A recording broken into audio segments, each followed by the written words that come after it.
And it's recording, very good. So, what we are going to do is go ahead and start up on some science stuff. Okay. All right, are we ready? Yes? All right. Yes, very good. Okay, ladies and gentlemen, today we're going to take a look at some changes happening in order.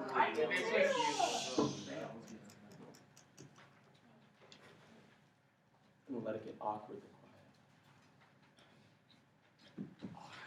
There we go. Okay, so now we're going to start talking about some scientific changes in society. You can see probably the biggest one with the most, I guess, socially largest impact, and that guy is on the board right now. Who's that man? Charles Darwin. Okay, so just let me do a little quick disclaimer here. I've given it to you before, but just as a reminder, I am no scientist. So I'm going to fly through this section and give you the gist of what we need to know for the AP exam, which honestly about the science stuff is not all that much, so we'll just fly through it. But let's first take a look at the conditions in 19th century cities. Tell me, what kinds of urban problems do we have in the 19th century in cities around Europe? It was dirty. All right, absolutely dirty and disgusting and congested and rats the size of cats that are eating babies in the street. You name it. Oh, certainly. Absolutely it happens. Yeah, I wouldn't lie to you. All right, so it's sweet. It's disgusting. It's vile. Yeah, and people were eating rats, as you recall from reading The Jungle, too. I mean, they just, get shuffled into the meat grinder and then you got yourself a little rat pack. All right, so, lovely. All right, so. Thank you for that sympathy laugh. So it's congested, it's dirty, it's unhealthy. Okay, now why? Why is it so bad? There's a lot of people.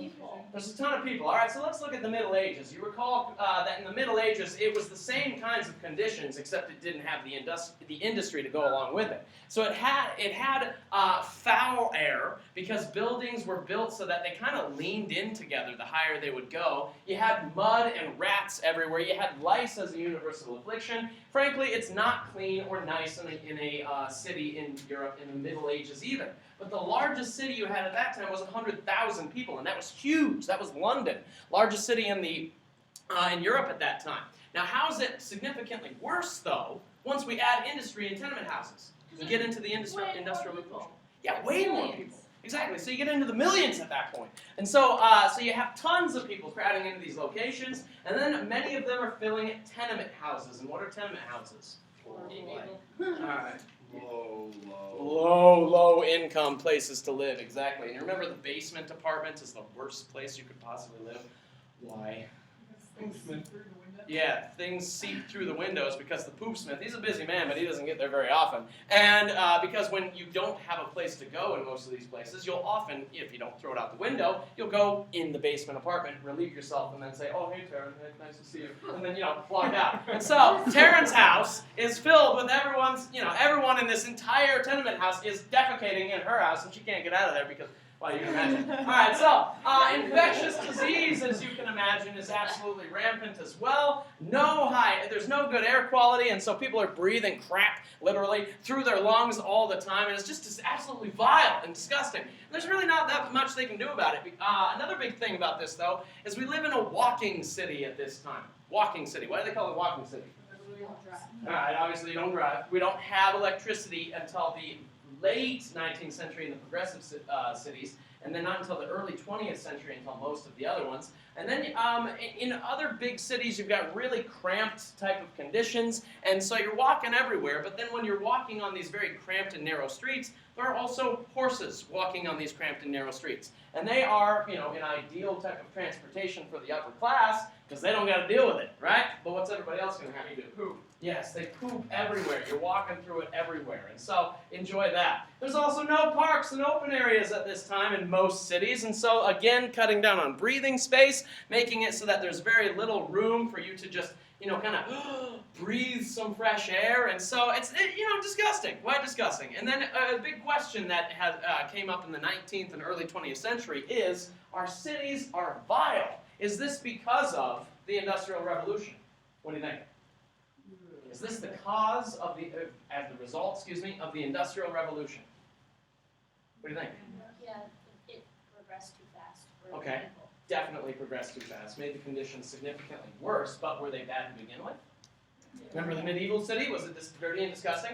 Yes. Remember, the population of a medieval town was never sustainable, and that's why you had to have people coming in from the outside, from the rural areas in order to fill those ranks. And so this just makes it worse. I mean, the thing is, it's not the cause, or it's the Industrial Revolution is not the cause of all these problems, but it simply makes it worse. So, those are things happening at this time in terms of the cities, and so there's, a lot of desire in the scientific community through many different areas, not just with cities, but many different areas to want to clean things up a bit. Now, one man who wanted to do this in Britain was a guy named Edwin Chadwick. He was taking a look at the bacterial revolution, deciding that what we needed to do was start to clean things up a bit, because he helped discover that bacteria can cause sickness. All right, before that, what did they think was going on?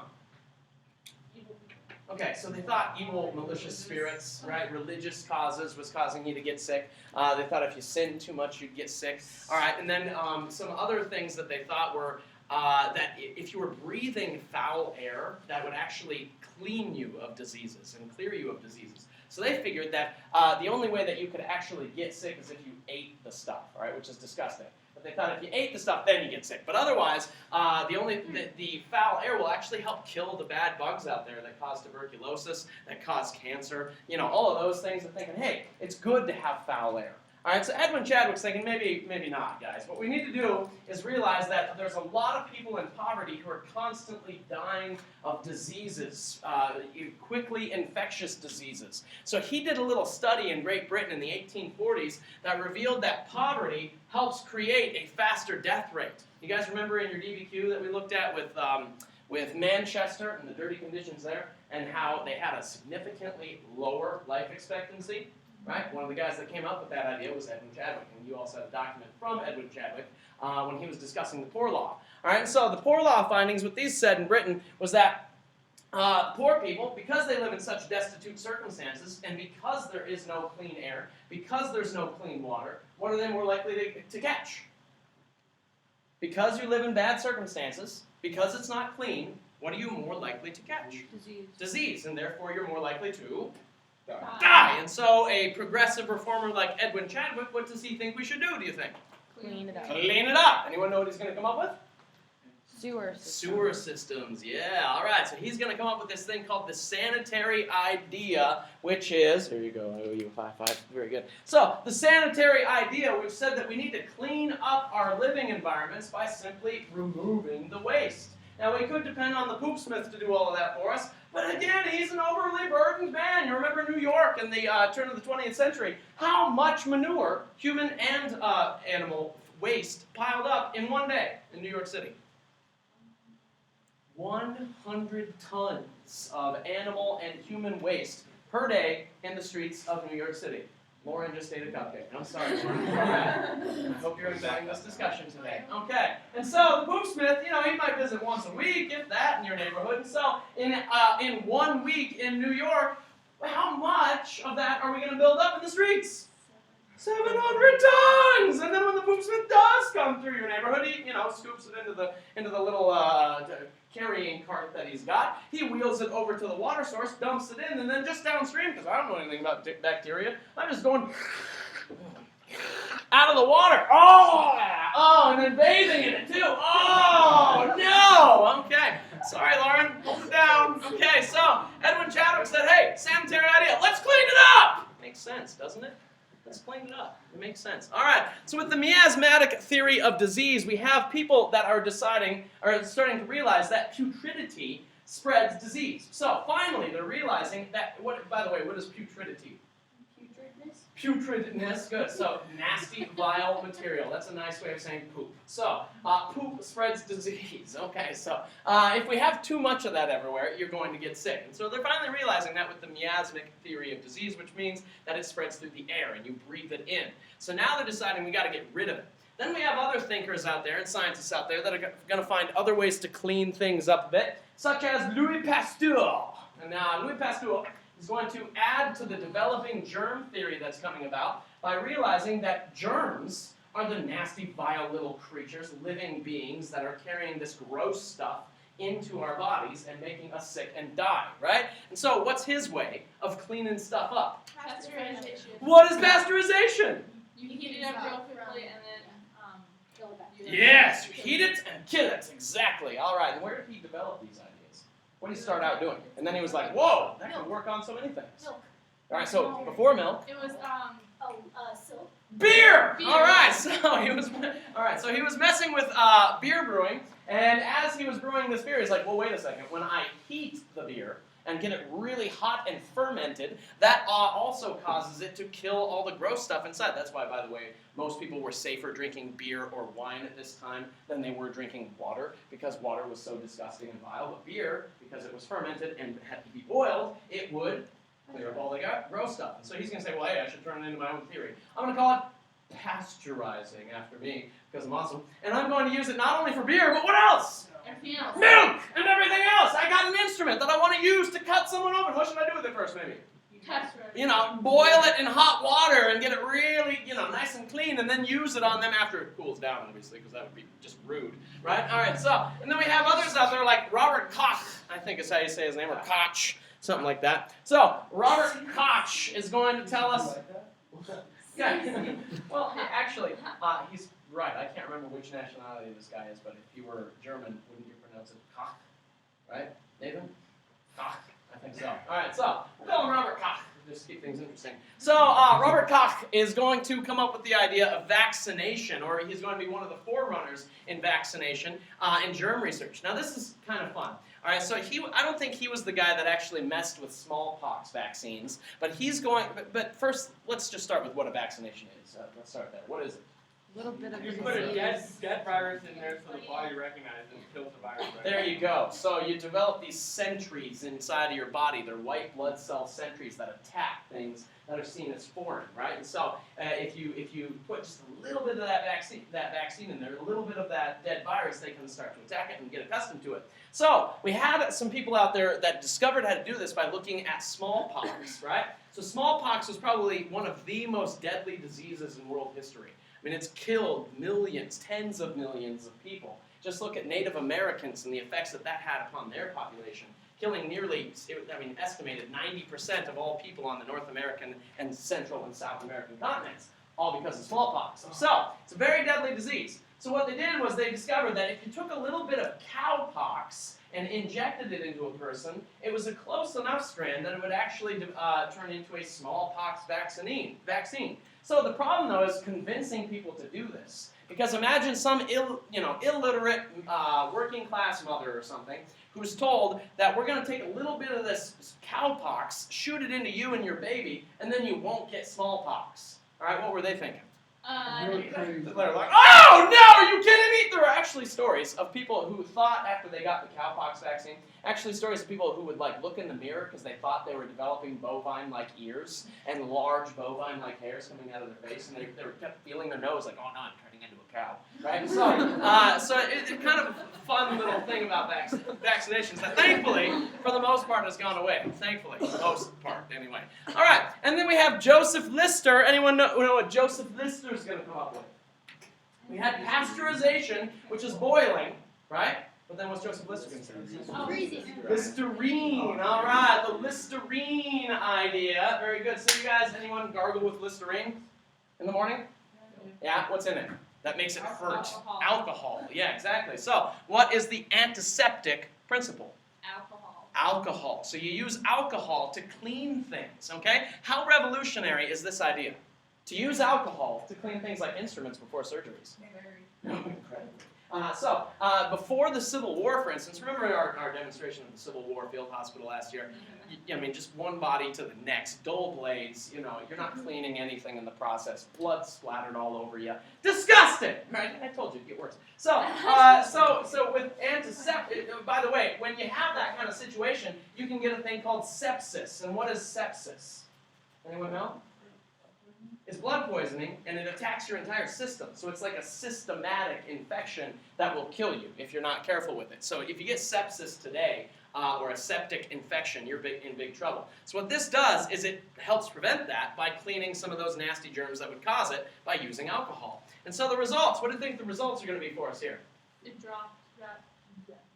So dropped mortality big time as the result of things like surgeries. So we actually see successful surgeries after the 1880s, whereas before the 1880s, very few successful surgeries. Okay, remember a bullet wound in the Civil War, if you weren't operated on within 6 hours, you had something like a 72% chance of dying. So, good luck. All right, so fatality rates are significantly going to drop in hospitals. They're also learning that maybe in hospitals, before I get to that, in hospitals they're starting to realize that we should do more than just put, 2 or 3 sick people in a bed, right? Because that's what hospitals were for many years, especially during the Middle Ages and for a long time after. A hospital was basically a glorified place to die.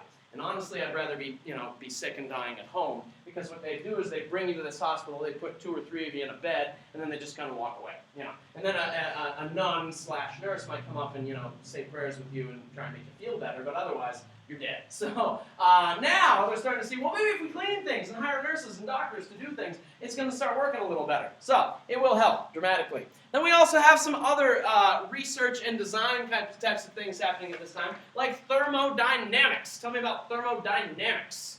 Those of you that remember your stuff from physics. It's been a while since I've been in physics, so you're going to have to remind me. Heat transfer, exactly. And what does heat transfer do? Like if I have blankets and I cuddle with someone, they're warm. Vito!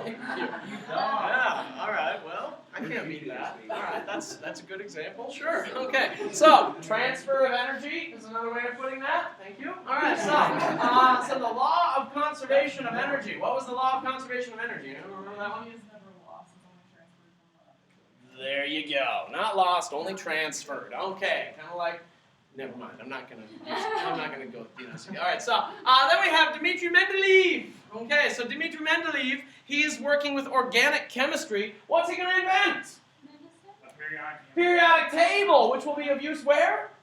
In things like medicine and systematic research and design and everything, right? The periodic table will be huge in terms of helping us discover so much more out there. So that brings about systematic R&D. What is systematic R&D? Research and design. Who wants to be involved in systematic R&D at this time? Is it just a nerd fest where a bunch of science whizzes get together and they talk about physics and how fun it is? Do they do that? No? Who's really interested in systematic R&D now because it can help them create a stronger military, bigger explosions, better bombs? Yeah, government, exactly. So the government highly interested in these things, and so they're going to start paying scientists and super nerds to work for them to help them figure out how to perfect these things for their purposes. All right, so the results will be, we have popular importance of science. Remember, during the scientific revolution, was it an everyone movement or an elitist movement? Elitist. Okay, so you might, hear some of the theories and go, yeah, okay, I guess it kind of makes sense, but for the most part, it wouldn't make a whole lot of sense to you. Now we're starting to be able to see the results of science and see how useful and utilitarian so much of it can be. And then it will also have philosophical implications. We'll see that especially when we get to Darwin here in a second. And the more we tinker with science, the more it makes us start to question things like religion and our place in the world, our place in the universe, and things like a big thing. I'm trying to remember what it was called. It was like the study of skulls and the study of I forget the word, but the study of the way people's skulls develop at this time were seen as an indication of how smart you were, all right, or how developed you were. So, for instance, because white people were seen as having the perfect everything, then their skull shape determined that. And then with black people, because they had a larger portion of the brain, bless you, a larger section of the skull was devoted to the part of the brain that was more submissive. And so these scientists, quote unquote, would claim that African Americans, or black people in general, because they had a larger submissive area in their skull, what were they more likely to be? Submissive, and slaves, or lower in society. They'd say the same thing about Chinese people, how they have a different kind of skull, and because of that, they're just not quite as good as the Indo-European white boy. Okay? So, it does have philosophical implications, which is often sad, as we'll find out. And then we have science being viewed as prestigious. So now, science is definitely a prestigious career because you are useful to the world, and, they always have been, but now they're really starting to see that. Does that make sense? All right, good. So we're going to fly through Darwin here. Let's talk about Darwin. So if we look at Darwin for a minute here, tell me, what book is he going to write in 1859? On the Origin of Species, indeed. And so in the Origin of Species, tell me what he's going to say.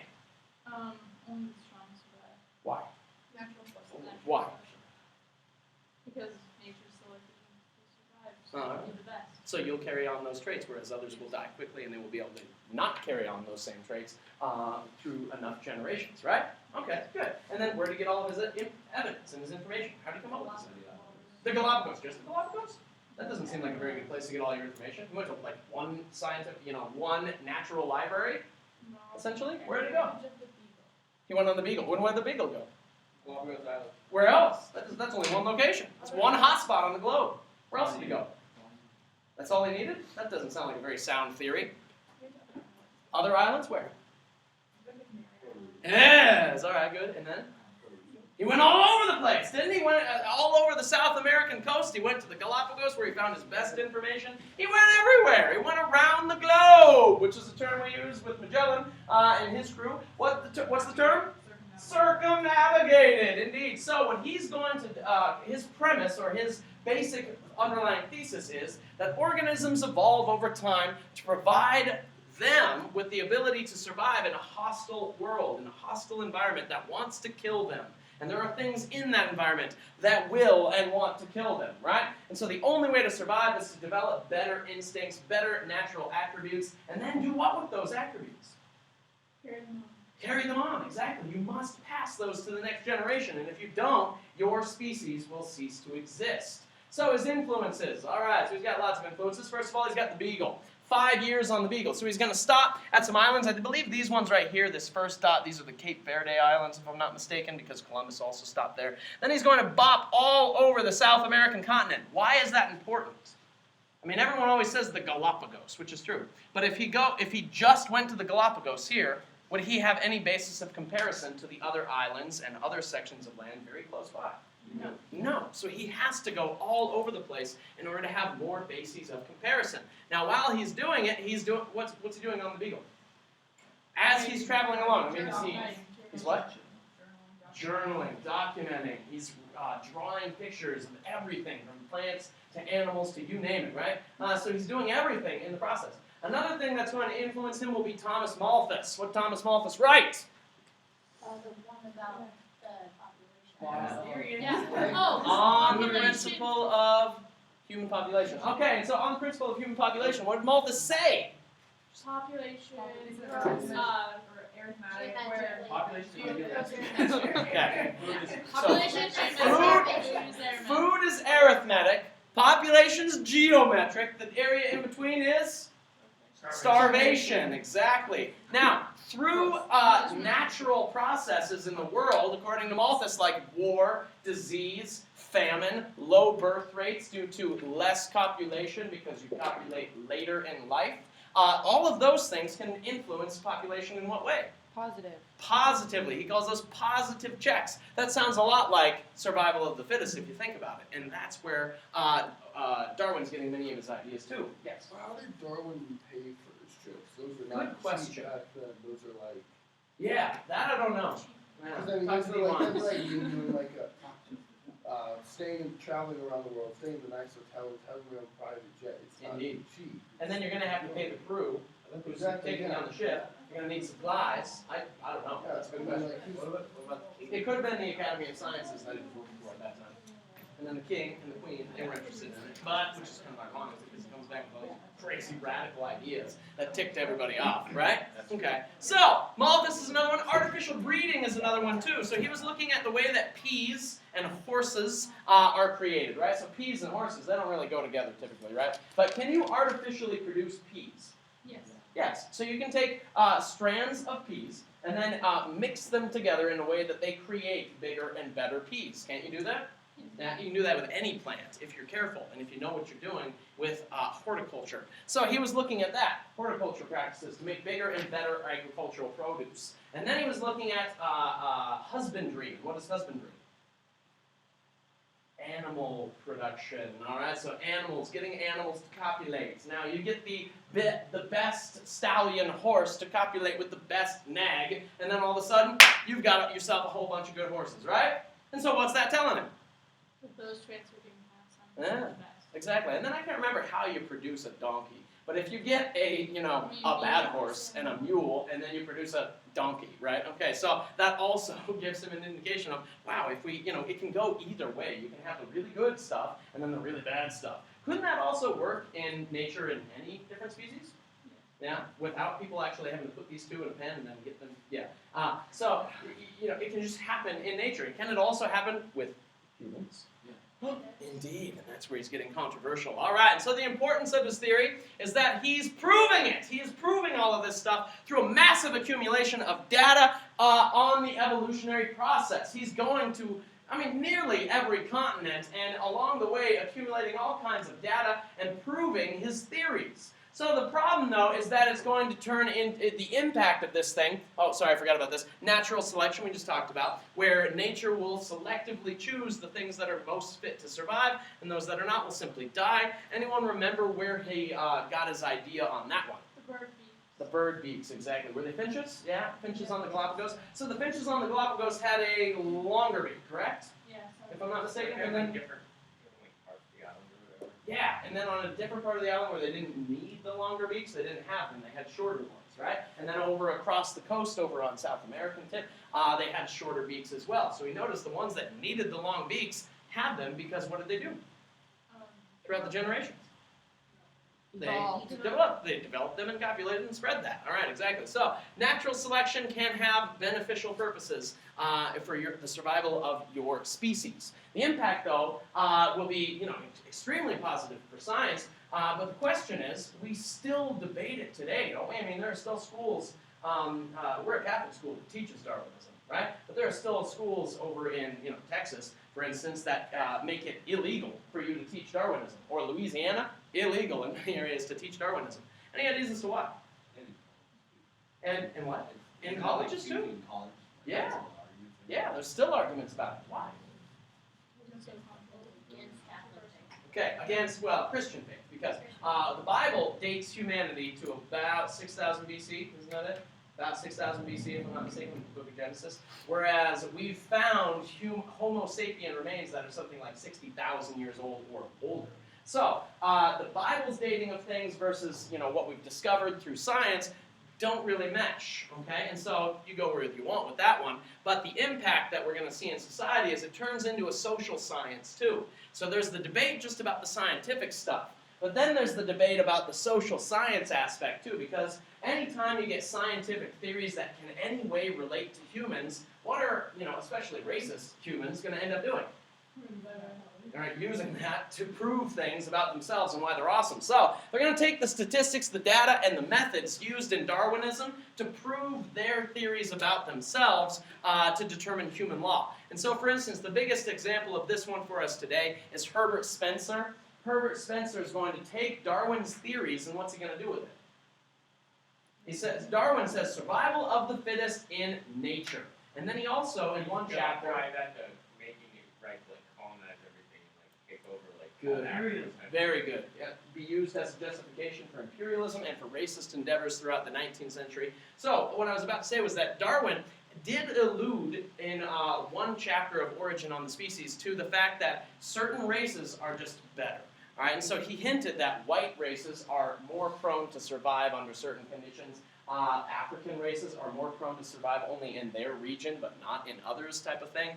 So that's a very simplified version of what he said. But then later he'll become even more controversial in the book called The Descent of Man, because in The Descent of Man, what's he going to say? All right, what is man descended from in The Descent of Man? Monkeys. And so from that entire all those many generations over time, starting with monkeys, moving up to the 19th century, certain traits have been carried that create humanity to be better in certain ways depending on what race you're in. But then Herbert Spencer is going to take those same ideas and apply it as social theory called social Darwinism. All right, so we'll see that a lot when we get into imperialism. You got that? Okay, I got 10 minutes. So Brittany's going to hand out the art packet. And then we're going to take a look at some art. Oh, moan. Wake up tomorrow. Moan. No, waste 10 minutes? Are you kidding? 10 minutes. May 15th is coming, brother. You know what happens May 15th? It's survival of the fittest. It's either you are fit to survive in the test taking time 3.5 hours, or you are not. Is that the day we get back from retreat, or is that? That's the day after, which also hinders your survival. That's sweet. Right? It's like taking you out of the wild, putting you into a nice little comfy incubator, feeding you, excessive amounts of food, and then saying, go survive back in the wild again. And then you're like, woo! Running around trying to pass your test, and meanwhile, all these tigers of questions are just chasing you down, ripping you to shreds. Satan! Yes. You know how I know that? Because I did it! Oh, and it was awful. I tried studying on the retreat, and I was like, no, I don't want to. I'd rather get intellectually fat, and just not do anything for a while and hang out. And then all of a sudden I go out in the wild, and I'm running, trying to run away from those terrible Baroque art questions, and as I'm running, I'm going just slogging, and then it overtook me, and I barely passed. I made off without my legs, but I ended up the test, just barely. This is not except we aren't allowed to stay on retreat. Indeed, and you know why she says that? No, I'm No, being it's recorded. I'm being recorded right now. Never mind. Say it. Okay, just saying. All right. Hopefully they didn't hear that. Okay, so the Belle Epoch is our last art discussion. Now you're free to cheer. So, yeah, there you go. I figured these guys would like it especially. So, the Belle Epoch is our last discussion of art. Basically, we're going to tear through all of the 19th century and into the early 20th century, where it gets so weird that I can't, say anything about it anymore. It's just like, what? All right, so best of luck on that one. Now, one thing I do want you to do by tomorrow is read Steve's and Openshaw. I think they're funny, they're not funny. I disagree. They could be worse, right? Okay, they could be worse. I think they're funny. Jokes in the middle of my life. It's better than no jokes, isn't it? Give them a sympathy laugh, Bubba. Okay, so, but by the way, they are a published author, and you are not. So until you are, no critiques. Okay, so the Belle Epoch is going to be this why do they call it Belle Epoch? First of all, it's a French term. Why are they using it here? What does it mean? Beautiful time. Beautiful time period. Why call the late 19th century and early 20th century a beautiful time period? Think about it. We have industry, but it's the nice side of industry where those who have money are away from the slums, away from the smoke and the vileness. They're out partying and having a good time, listening to music and it's not boring orchestras anymore. They actually have these, groups, these bands getting together, playing some great music as you dance the night away, drinking yourself some absinthe, and then going to work the next day and doing it all again the next night, right? They're doing this all the way until World War I, and they're loving it. Why? That's like a good time, doesn't it? All right, so that brings us some really interesting art from this time as well. So we start, though, with realism and social criticism. Now, remember before this, what was our previous artistic movement that we had before we get into the Belle Epoch? I'm thinking 1800 up and through 1848. Anyone? The Romantic period, indeed. Romanticism was all about emotion, all about idealism, all about glorying of the people and their mission. And then all of a sudden, 1848, it dies. Why? Revolutions died. Did the revolutions of 1848 succeed? No, they did not. All right, so the failed revolutions of 1848 are going to inspire a new kind of artistic modernism known as realism and social criticism. Why would we emphasize realism instead of this emotional appeal of romanticism? All right. They're getting increasingly depressed, maybe. Okay. Social criticism, who are we talking about here? All right. Critiquing the systems that are in place that they don't like anymore. So we have, for instance, John Stuart Mill. He's emphasizing a little thing called utilitarianism. What was that again? For those of you that are not paying attention?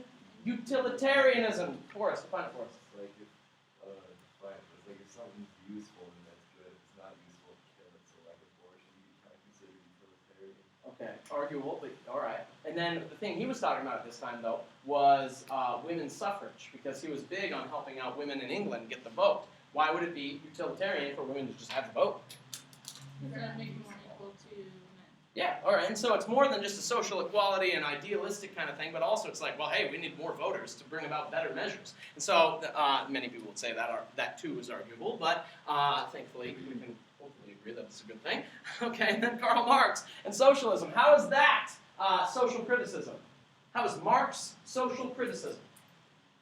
Like saying that like everything that like capitalism is wrong. Okay, and before 1848, and before all of these slow political changes came in to fix capitalism, can we kind of see where he's coming from? Kind of, at least. Yeah, all right, so he made some good points, although maybe his methods are all wrong. Depends on where you stand on that issue. All right, and so that brings us to Gustave Courbet, burial at Honore.